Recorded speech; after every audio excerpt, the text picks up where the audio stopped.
Estamos ya en la tercera clase acerca de la membresía de la iglesia, y en la primera clase hablamos acerca de la doctrina de la iglesia, qué es lo que la iglesia enseña, y en la segunda clase hablamos sobre el liderazgo de la iglesia, teniendo estas clases como tema general lo que puedes esperar de la iglesia, qué es lo que la iglesia enseña, qué es lo que la iglesia ofrece y cosas así. Esta semana, en la última, vamos a hablar acerca de lo que la iglesia espera de ti, lo que debemos como miembros activos de una iglesia, qué debemos hacer. Esto implica o involucra a todos, pastores, diáconos, miembros de la iglesia, todos aquellos que asisten o participan de la iglesia. Nosotros estamos hablando en esta mañana de un pacto, un compromiso que los miembros hacen con una iglesia. Un pacto es un acuerdo, es un compromiso que se hace entre las personas o una persona con una organización, en este caso los miembros con la iglesia. Es un pacto que dice que una persona se compromete a cumplir con las expectativas de la iglesia y que de no hacerlo va a pasar por la disciplina de la iglesia, se sujeta a eso. Entonces, ¿qué es la disciplina de la iglesia? Esto podemos verlo en Mateo 18 y en otros pasajes de la Biblia, y la disciplina de la iglesia es un proceso de cuidado por los hermanos en la iglesia. Esto implica que si un hermano ve a otro caer en pecado o le ofende un hermano a otro, éste debe acercarse a hablar a él en amor. Esto debe ser hecho en un proceso que establece Mateo 18, pero este acercamiento debe ser realizado por sobre todo en amor, porque el fin de esta disciplina es la reconciliación, no el castigo.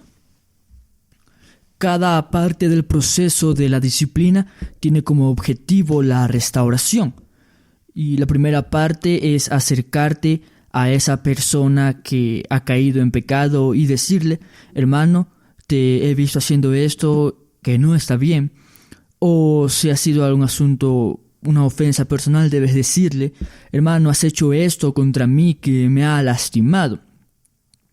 Y bueno, si esta persona se arrepiente, ya todo queda solucionado, hay reconciliación.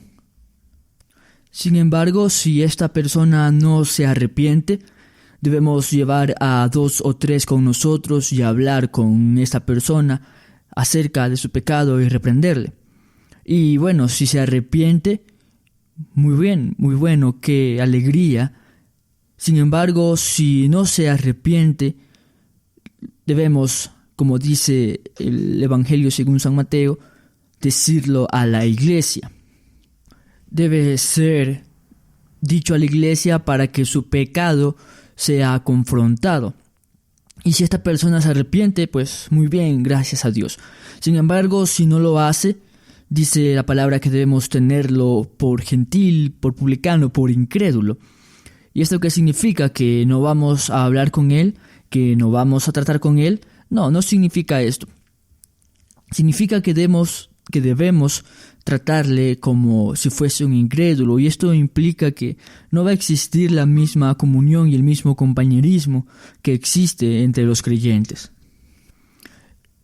Implica también que vamos a tratar a esta persona con el Evangelio, siempre vamos a tratar de predicarle el Evangelio y demostrárselo por medio del amor. Y este realmente, es el último paso en el proceso de la disciplina de la iglesia.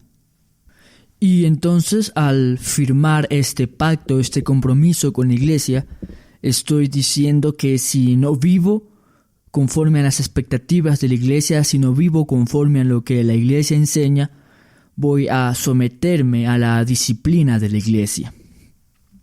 Y en ese sentido no habrá sorpresas cuando alguien venga a decirme: hermano, estás en pecado, no debes vivir así, porque eso es parte del proceso de la disciplina de la iglesia.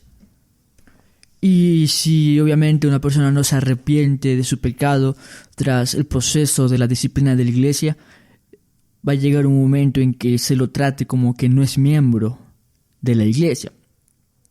Pero esto es parte del pacto al que se somete la persona que decide ser parte de la iglesia, y por eso no habrán sorpresas al respecto.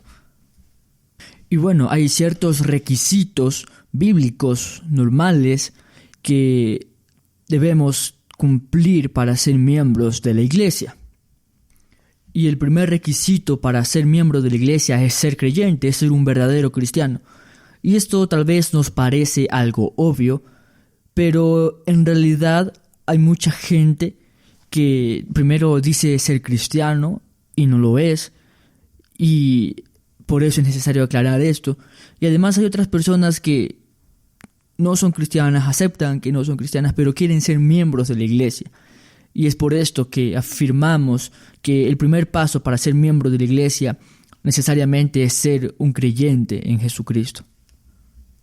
Hechos 2:27 dice: y el Señor añadía cada día a la iglesia a los que habían de ser salvos.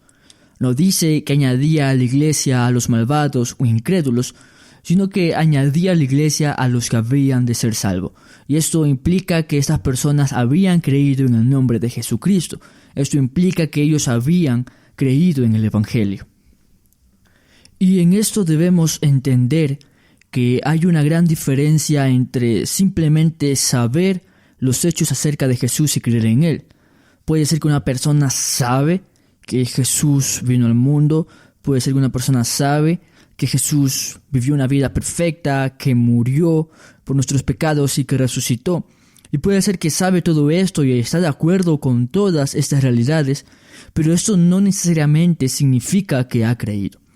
Creer implica depender completamente de esta obra redentora de Jesús para salvación. Implica que me he arrepentido de mis pecados y he puesto toda mi esperanza en Jesucristo. Implica todo esto acerca del Evangelio que ya hemos tratado en la clase número 1, hablando de la membresía de la iglesia. Entonces, este primer requisito para ser miembro de la iglesia es ser cristiano. El segundo requisito es que ese cristiano debe ser bautizado. Y en Hechos 2:38, cuando Pedro estaba predicando después del Pentecostés, el día en que estaban hablando los discípulos en lenguas, la gente vino a Pedro y le preguntó: varones hermanos, ¿qué haremos para ser salvos? Y él les respondió: arrepiéntanse y bautícense cada uno en el nombre de Jesús para perdón de pecados.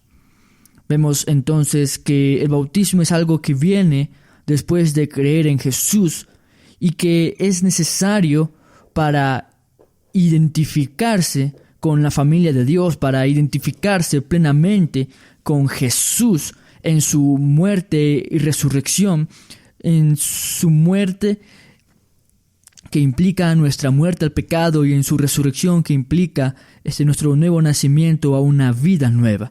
Entonces, en ese sentido, el bautismo es importante para ser miembro de la iglesia. Y dada esta implicación de identificación con Jesús, el bautismo debe ser hecho por inmersión total en el agua, que, como hemos dicho, implica la muerte a la vida vieja, y el salir del agua, que implica el nuevo nacimiento a la nueva vida. Y dado que el proceso, el orden de las cosas es creer y luego bautizarse, si alguna persona se bautizó sin ser creyente realmente y luego es convencido realmente de pecado y se arrepiente al Señor, debe bautizarse de nuevo, porque este es el orden: creer y luego ser bautizado.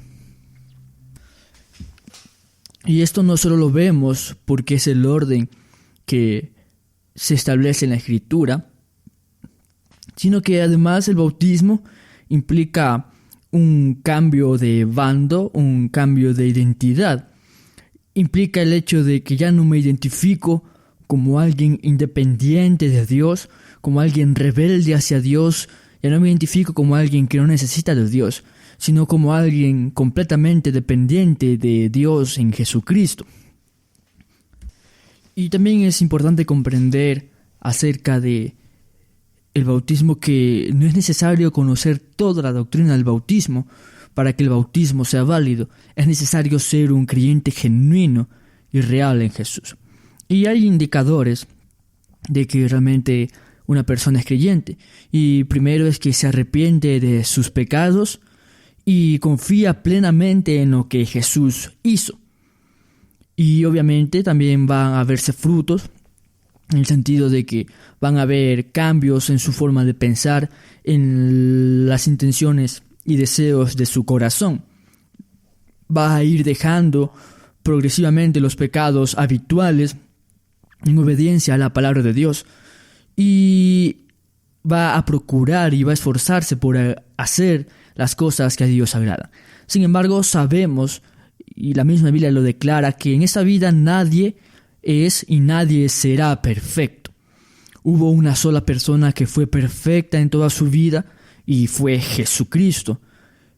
Podríamos decir entonces que estos indicadores se resumen en arrepentimiento, en completa dependencia de lo que Jesús hizo para mi salvación, completa dependencia en fe en su obra salvadora, y habrán frutos en la vida diaria que demostrarán que estoy viviendo como Dios quiere.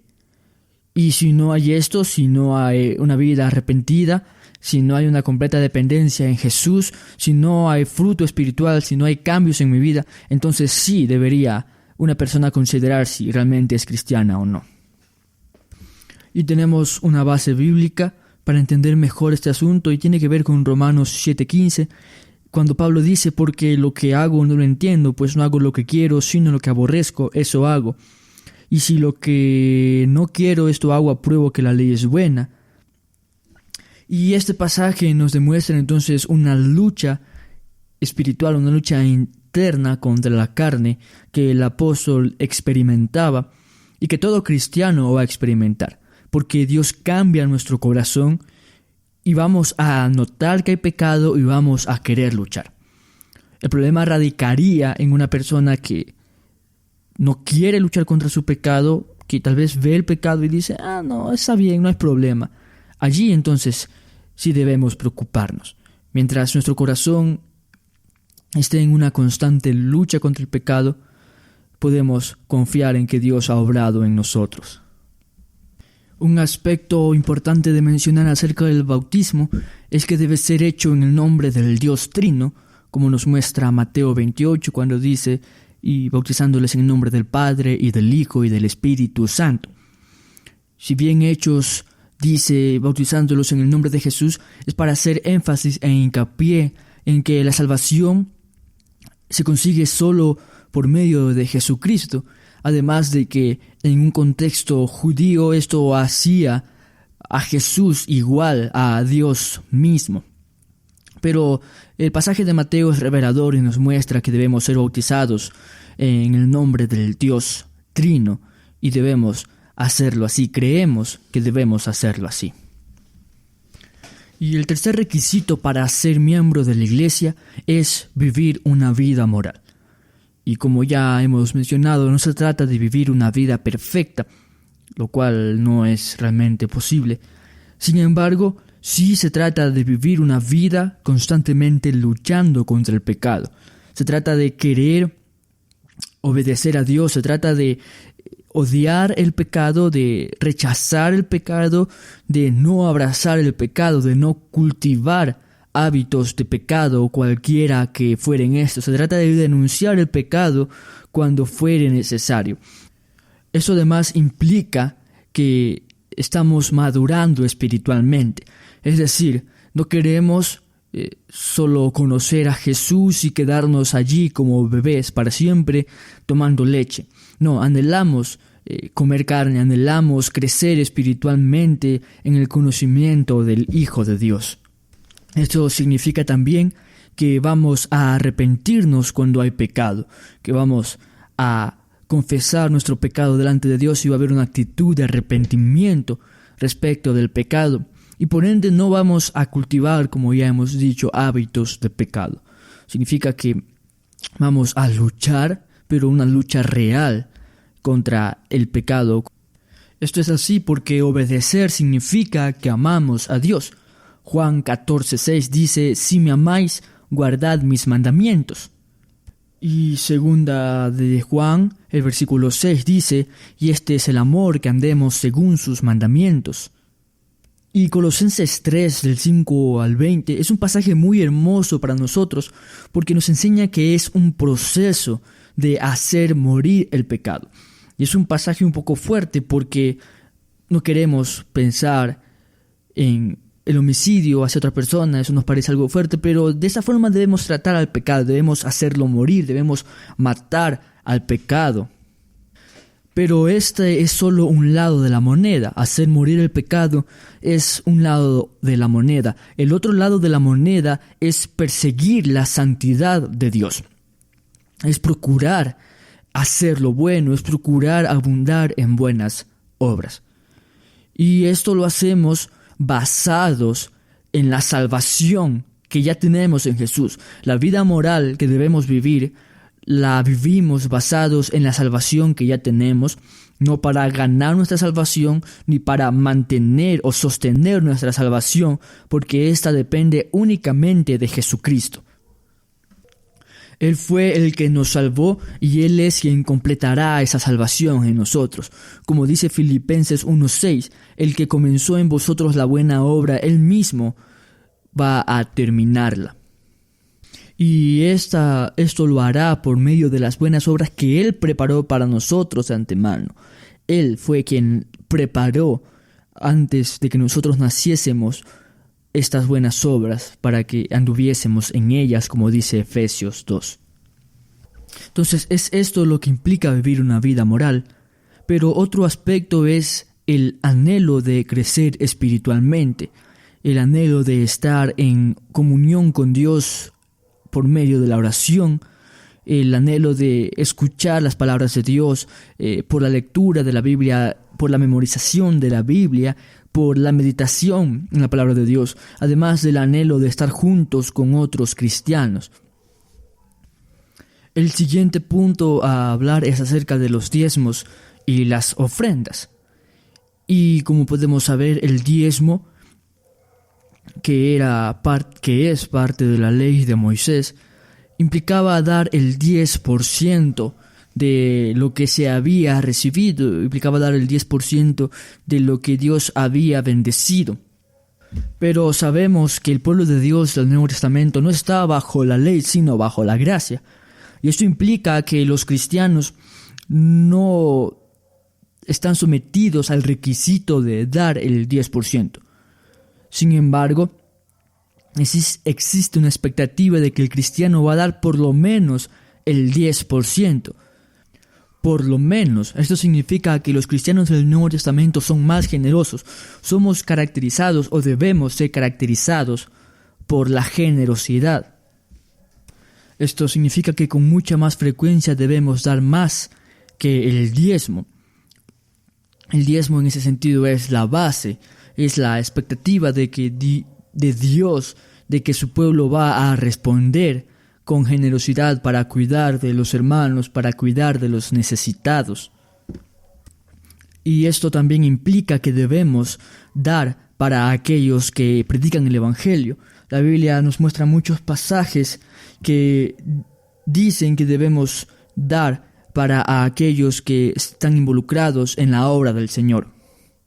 Esto lo vemos en Mateo 10:10, Lucas 10:7, y hay varios pasajes más que nos enseñan que debemos dar, que debemos ser generosos para dar y cuidar para aquellos que están involucrados en la obra del Señor. Y es que, ¿cómo puede hacer la iglesia lo que necesita hacer si los miembros no dan? Por eso, como cristianos, debemos desarrollar esta costumbre de dar a la iglesia para el desarrollo, para el crecimiento de la obra de Dios. Y no hay una regla escrita en la Biblia que nos diga cada cuánto debe darse. Esto puede ser mensual, quincenal o semanalmente, según se prefiera.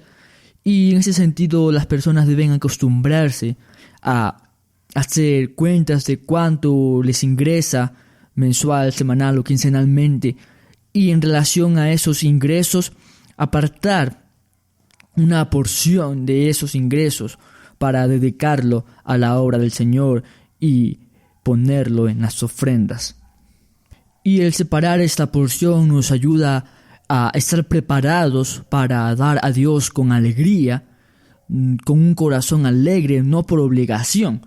Dios quiere que desarrollemos un corazón alegre que da para la obra del Señor con sinceridad de corazón.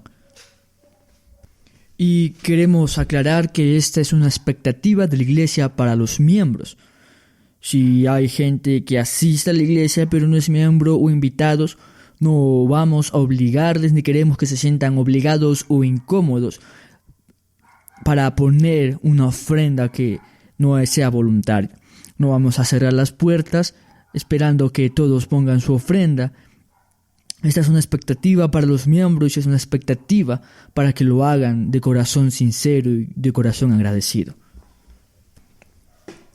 Y es necesario aclarar que parte del compromiso del pacto que se firma como iglesia es el disponerse a apoyar económicamente a la iglesia. Y ese apoyo económico de la iglesia es parte de vivir en esa obediencia a Dios, independientemente de si en nuestra iglesia estamos pagándole a un pastor o no. Debemos obedecer a Dios y debemos hacerlo por los dones, por los talentos, por el tiempo, pero también con el dinero. Y como la Biblia dice, es necesario que el que predique el Evangelio viva del Evangelio. Así que debemos apoyar a aquellos que están involucrados en la obra del Señor, para que no sufran la necesidad de tener que trabajar en el día y dedicarse a la obra durante las noches, como es el caso de muchos pastores, porque en sus iglesias no tienen los suficientes recursos. Pasan el día trabajando y en las noches visitando o estudiando la palabra y no dedican mucho tiempo a su familia, lo cual no es saludable. Es saludable para la obra, no es saludable para su familia, y es un sacrificio que hacen por amor a la obra de Dios. Sin embargo, debemos evitar esto por el bien de ellos, para evitar esta carga en ellos, y además porque será de mayor bendición para la iglesia, ya que si un pastor trabaja durante el día y dedica solo las horas de la noche, cuando ya está completamente agotado para estudiar la Biblia, sus sermones no serán realmente buenos, no serán sermones fuertes, serán sermones débiles, porque no tendrán estos pastores el suficiente tiempo o energía para estudiar la Biblia. Y el último requisito para ser miembro de la iglesia, o la expectativa de la iglesia para sus miembros, es servir.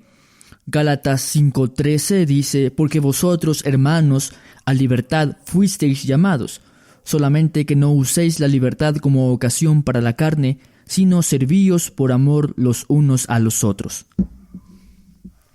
Aunque ya hemos hablado un poco de esto en las lecciones anteriores, es necesario enfatizar que como iglesia somos un cuerpo. Y si uno de los miembros del cuerpo enferma y no se puede sanar, esto va a afectar a todo el cuerpo. Por esto vemos que en el cuerpo, cuando hay un cáncer que está en el cuerpo, pero no sirve al cuerpo, más bien daña el cuerpo, debemos quitar ese cáncer. De igual manera, aquellas personas que no sirven a la iglesia, que no quieren participar con la iglesia, en la iglesia, vendrían a ser como este cáncer, y de no arrepentirse, de no querer ser sanados por medio de la disciplina de la iglesia, en su momento también pueden ser sacados de la membresía de la iglesia.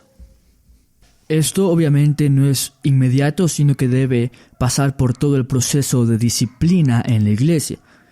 Es decir, no vamos a decir a alguien: no estás sirviendo, te vas de la iglesia. No, debemos hablar con esa persona, debemos pasar por el proceso de la disciplina, conversar por qué no está sirviendo, esperando más que juzgarle, que esa persona pueda arrepentirse y entonces exista la reconciliación que ya hablamos en cuanto a la disciplina de la iglesia. Y sabemos por las Escrituras que todos tenemos dones, pero estos dones son para beneficiar al cuerpo, Primera a los Corintios 12 del 4 al 6 nos dice: ahora bien, hay diversidad de dones, pero el Espíritu es el mismo, y hay diversidad de ministerios, pero el Señor es el mismo, y hay diversidad de operaciones, pero Dios, que hace todas las cosas en todos, es el mismo. Y algo que debemos entender acerca del servicio es que hay muchas circunstancias que se deben analizar en respecto al por qué una persona no está sirviendo, y van a ser analizadas antes de decir a cualquier persona que no es miembro por no servir. Sin embargo, debemos considerar que hay muchas posibilidades para servir en la iglesia, y en ese sentido hay que tener mucho cuidado y debe analizarse en última instancia qué hay en el corazón de una persona que no está sirviendo, cuál es la razón por la cual no lo está haciendo. Y también hay que tener cuidado porque el servicio puede llegar a ser un ídolo en algunas personas. Es decir, pueden llegar a pensar: este es el propósito mío en la iglesia, y si no hago esto, no puedo vivir, no puedo estar bien, no puedo estar feliz, cosas así. Y debemos tener cuidado con eso, porque esto puede incluso llegar a generar orgullo, y esto también es un pecado. Así que el servicio debe ser hecho por amor a los hermanos, y debe ser hecho con un corazón sincero. Y el último punto en cuanto a la expectativa para los miembros de la iglesia es participar de las reuniones de la iglesia, asistir a las reuniones de la iglesia. Y eso nos hace pensar en el hecho de que cómo puede una persona servir a la iglesia si no participa, si no asiste a las reuniones. No va a poder hacer mucho realmente. Sin embargo, esto no significa que debe asistir o participar de todas las reuniones de la iglesia. Esto realmente no es práctico, no es lo que como iglesia creemos que debe suceder. Y esto es así porque hay momentos en que el trabajo, estudios o diferentes circunstancias no le permiten a una persona participar en las reuniones de la iglesia, y debemos entender. Pero debemos preocuparnos por aquellas personas que pueden participar de las reuniones de la iglesia y no quieren. Debemos preocuparnos de forma individual por saber qué está pasando con esa persona. Es decir, si alguien dice o manifiesta que no quiere participar en la vida de la iglesia, hay un problema. Existe la expectativa de que los que son miembros de la iglesia quieren participar en la iglesia. Debemos estar juntos en las reuniones de adoración corporativas para poder así alabar a nuestro Dios. Pero no solo son las reuniones de adoración corporativa dominicales, también hay otras reuniones entre semana en que podemos y debemos aprovechar para reunirnos. Y aún va más allá el participar en la vida de la iglesia. Es el hecho de que si algún hermano necesita algo y yo puedo ayudarle, puedo y debo invitarle a mi casa para suplir su necesidad o ir a visitarle si el caso lo amerita. Es el hecho de estar involucrado en la vida de la iglesia más allá de las reuniones formales de la iglesia. Y en cuanto a la asistencia a la iglesia como parte del pacto, no debemos pensar en esto como que somos policías que vamos a estar persiguiéndoles para echarlos de la iglesia cuando no asisten. Nos preocupamos por los miembros de la iglesia y es por eso que insistimos en que deben asistir. Sin embargo, si alguien no asiste a la iglesia, vamos a preguntarle por qué no quieres. ¿Por qué quieres ser miembro de la iglesia? ¿Por qué quieres ser miembro de este grupo y no quieres participar con nosotros? Pero no estamos buscando gente para echar de la iglesia. Ya concluyendo, debemos aclarar que si bien todos estos son, digámoslo así, requisitos o expectativas para los miembros de la iglesia, eso no significa que una persona que asiste a la iglesia o sirve en la iglesia o da dinero a la iglesia o vive una vida moral o es cristiano y es bautizado y cumple todos estos requisitos mencionados, no significa que es miembro de esta iglesia en particular, porque ser miembro de una iglesia local implica un compromiso personal, un compromiso con estas personas que son miembros de esta iglesia, un compromiso de invertir mi vida para servir a estas personas de esta iglesia, para compartir con estas personas de esta iglesia. Y esto es así porque de igual forma en que aquellas personas que viven en unión libre, que no están casadas, en algún momento dado una persona puede decir, ya se acabó todo y puede salir de esa relación. Asimismo puede pasar en la iglesia y por eso queremos asumir un compromiso con una iglesia local para servir, para preocuparnos por otros cristianos que también son parte de esta iglesia local en particular. Y si bien sabemos que cada cristiano, con el solo hecho de creer en Jesús, pero creer realmente en Jesús, ya es miembro de la iglesia universal, para ser miembro de la iglesia local y para ser miembro de esta iglesia local en particular, debe asumir también un compromiso con esta iglesia local de servir y participar en la iglesia. Pero este pacto no necesariamente es para siempre. Es el pacto de servir y participar en esta iglesia, apoyar económicamente durante el tiempo en que esté en la ciudad donde se encuentra esta iglesia, durante el tiempo en que asista a esta iglesia. Y como parte del pacto también implica que si algún miembro quiere salir de la iglesia, vamos a seguirle, vamos a llamarle, vamos a preguntarle qué está pasando. Y esto no va a cesar hasta que esta persona diga, no más, ya no quiero ser miembro de la iglesia. Y bueno, entonces vamos a predicarle el evangelio. Pero esto es parte de ser miembros de la iglesia local. Somos un grupo, estamos comprometidos, nos preocupamos los unos por los otros y no vamos a permitir que la vida de nadie se pierda.